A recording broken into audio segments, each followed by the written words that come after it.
Action. ఎందుకు కాదు వెనక్కి వచ్చి వెనక్కి రా, మళ్ళీ ముందుగా ఉన్నారు ట్రైన్లో ఉన్నారు. బ్యాటరీ లేకపోయినా కానీ కరెంట్ రావాలి.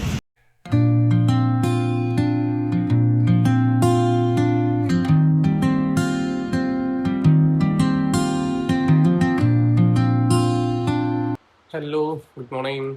సో మన క్యాజువల్ లాగ్స్ పెట్టి చాలా రోజులైంది. I know, and I'm not getting enough time to shoot and upload. So ఈరోజు ఏంటంటే ఒక యాడ్ షూట్ ఉంది.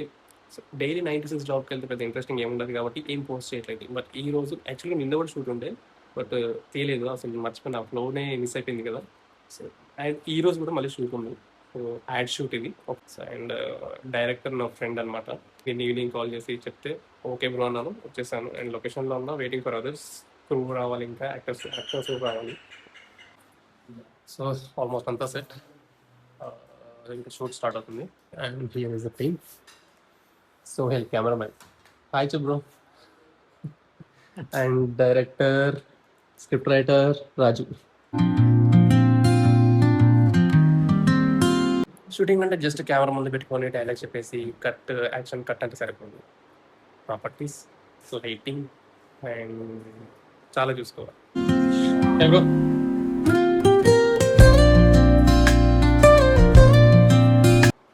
ఇందాక మెయిన్ షాప్ వాడాను లేండి, ఇప్పుడు క్లోజ్.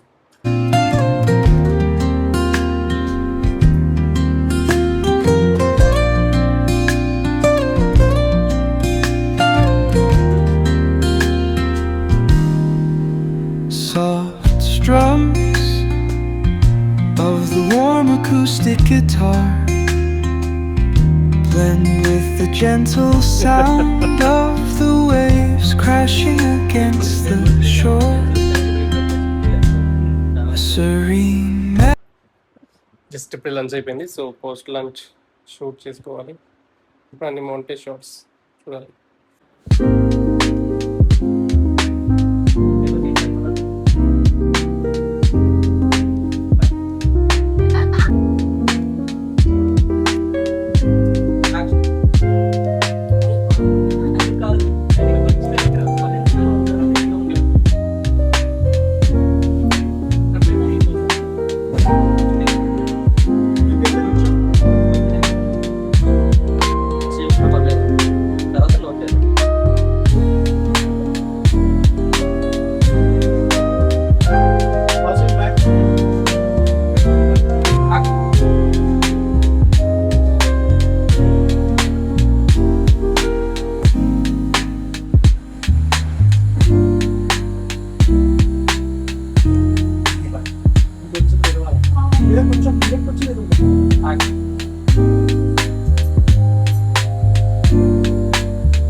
అంతే కదా.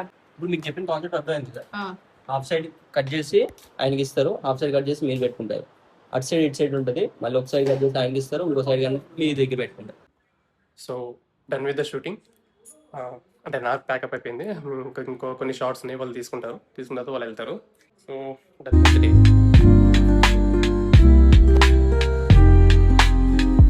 Okay bye bro. Bye bye Sohel.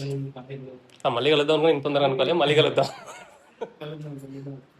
అంత రాజు చేతిలో ఉంది. Bye bro, bye. ఆఫీస్ నుంచి వస్తుంటే సడన్గా బైక్ ఆగిపోయింది. ఇక్కడ టీవీఎస్ షోరూమ్ దగ్గర ఆగిపోతే మెకానిక్ని అడిగితే అందులో వచ్చి చూస్తారు. ఏమనుకుంటుంది, ఇది ఇందులోంచి ఒక ఏమంటాం పవర్ సప్లై ఆగిపోయిందంట. పవర్ సప్లై వస్తే అవుతుంది అన్నారు. అది కట్ చేసి చేద్దామని పోయింది అన్నారు. చూడాలి, యాక్చువల్గా చేస్తారో చేయరో అనుకున్నా. లైక్ టీవీఎస్ కదా, ఇది హీరో బండి, అది టీవీఎస్ షోరూమ్. సో బట్ అన్న అయితే హెల్ప్ చేస్తారు. ఫస్ట్ అవ్వదన్నా కానీ తర్వాత అంటే నా సిచ్యువేషన్ చూసి ఆయన వచ్చి హెల్ప్ చేస్తారు. సడన్గా ఆగిపోయింది, అంటే రన్నింగ్లోనే ఆగిపోయింది బండి.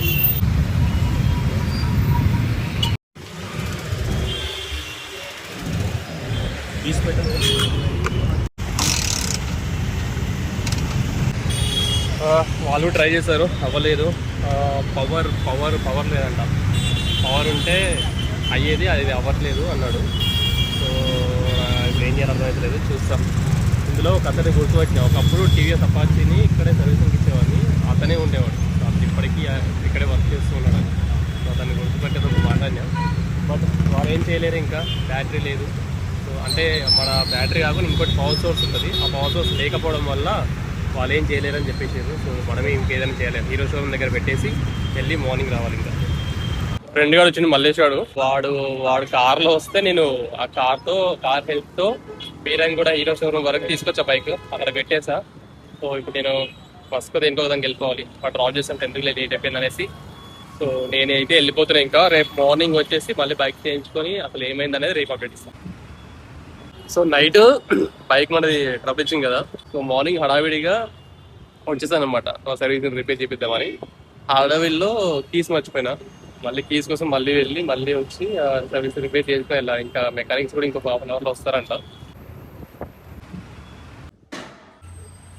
హై గైస్, ఇది ఆల్మోస్ట్ మన బైక్ గురించి చెప్పాను కదా, బైక్ ట్రబుల్ ఇచ్చింది అనేసి. టీవీఎస్ షోరూమ్ వాళ్ళు హీరో బైక్ అయినా కూడా అది హీరో బైక్ టచ్ అని అన్నాడు. బట్ ఇంకొక ఆయన సరే చూద్దాం అనేసి వచ్చిండు. ఇంకో అతను కలిసి ట్రై చేశారు, స్పార్క్ ప్లగ్ చెక్ చేశారు అండ్ కిక్ కొట్టడము ఏమో చేశారు. మొత్తానికి అయితే ఏం చేసినా స్టార్ట్ అవ్వలేదు. వాళ్ళు చెప్పింది ఏంటంటే ఇది మెయిన్గా పవర్ సప్లై ఉంటుంది, ఆ కేబుల్ మేబీ అదేమన్నా పోయిందేమో, పవర్ సప్లై అవ్వట్లేదు. సో ఆ కరెంట్ కనుక సప్లై అవుతే మనం బండి స్టార్ట్ చేయొచ్చు, ఏదైనా చేయొచ్చు. అది అవ్వట్లేదు కాబట్టి కాన్ డూ ఎనీథింగ్ అనేసి వాళ్ళు వెళ్ళిపోయారు. ఇంకా వెళ్ళి వీరంగల్ దగ్గర పార్క్ చేసి ఇంకా మార్నింగ్ వచ్చా. హైలైట్ ఏంటంటే మార్నింగ్ వచ్చిన తర్వాత కీస్ మర్చిపోయినా, బైక్ కీస్. అంటే ఏదో ఫ్లోలో తొందరగా వెళ్దాం, తొందరగా ఇచ్చేస్తే తొందరగా వస్తుంది కదా బైక్ అనే ఇంటెన్షన్తో ఫాస్ట్గా వెళ్ళిపోయా, కీస్ మర్చిపోయా. సో మళ్ళీ కీస్ కోసం మళ్ళీ వెళ్ళేసరికి అరౌండ్ 10:30, 11 అయింది. సో 10:30, 11కి ఇచ్చేసరికి మనది ఆ రోజు సర్వీసింగ్ అవ్వలేదు. ఈవినింగ్కి స్టార్ట్ చేసిండు, బట్ ఆ రోజు కంప్లీట్ అవ్వలేదు. నెక్స్ట్ డే కాల్ చేసి, సో మరి బ్యాటరీ అయితే ముందు నుంచే పోయింది. సో కిక్ పనిచేస్తుంది కానీ లైట్ తీసుకున్నా, బట్ కిక్తో పాటు బ్యాటరీ తీసుకున్నా. అంటే నేను బ్యాటరీ అవసరం లేదు, జస్ట్ కిక్ పనిచేయాలి, నాకు బండి స్టార్ట్ అయితే చాలన్నా. ఎందుకు అంటే ద రీజన్ మెయిన్గా ఈ షోరూమ్లల్లో ఇవి వేపిస్తే మనకు హ్యాండ్లింగ్ ఛార్జెస్ అని, అంటే సర్వీస్ ఆ ఛార్జెస్ ఈ ఛార్జెస్ అని ఎక్కువ పడుతుంది. బేసిక్గా అదే ఇప్పుడు నేను బ్యాటరీ అక్కడ వేయించి ఒక 1500 అలా అయ్యేది వాళ్ళ దగ్గర షోరూంలో వేయించుంటే. బట్ నేనేం చేశానంటే జస్ట్ నాకు బండి స్టార్ట్ అయితే చాలని చెప్పాను. బండి స్టార్ట్ అయ్యి జస్ట్ చేసి నాకు ఇవ్వడానికి 270 రూపీస్ ఏమో ఛార్జ్ అయింది. సో అది కట్టేసి బయటకు వచ్చి బ్యాటరీ వేయించా, Exide battery and 4 years warranty ఉంటుంది, 2 years warranty, 2 years guarantee, just 1000 రూపీస్లో అయిపోయింది అది. సో దట్స్ ద డిఫరెన్స్ అనమాట. అంటే ఆల్మోస్ట్ 500 అక్కడికి ఇక్కడికి తేడా ఉంటుంది. 500 డిఫరెన్స్ వచ్చింది బికాజ్ వాళ్ళు చెప్పిన ప్రైజే 1250 అని చెప్పారు. మళ్ళీ అది వేసినందుకు 100 రూపీస్ ఎంతో ఛార్జ్ చేస్తారు, 1350, 1400 అక్కడే అయితే. సో బెటర్ బయట వేయించుకుంటే బెటర్ అనిపించింది. సో బయట వేయించుకుంటే around we save 400 rupees. So అది అలా జరిగిందనమాట. సో చాలా రోజుల తర్వాత ఈ వ్లాగ్ ఎప్పుడు వస్తుందో తెలియదు కానీ వ్లాగ్ అయితే చేశాను. That's it. I'll meet you in the next vlog. Thank you for watching.